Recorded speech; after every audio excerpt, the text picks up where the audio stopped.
先来放上钻条虫，再来放上大乌龟，再来放上脆脆虫，再来放上小米宝最喜欢的萝卜刀。哈哈，小米宝的圣诞节礼物就准备好了。不行不行啊！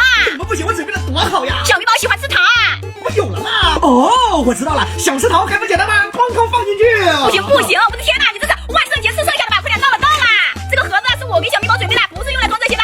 哦，那装什么的呀？看这个礼盒是圣诞主题的，里面当然要装圣诞主题的棒棒糖啦。哇，这也太好看了吧！那当然啦，这个是圣诞老爷爷，看还有小麋鹿，可爱的小雪人。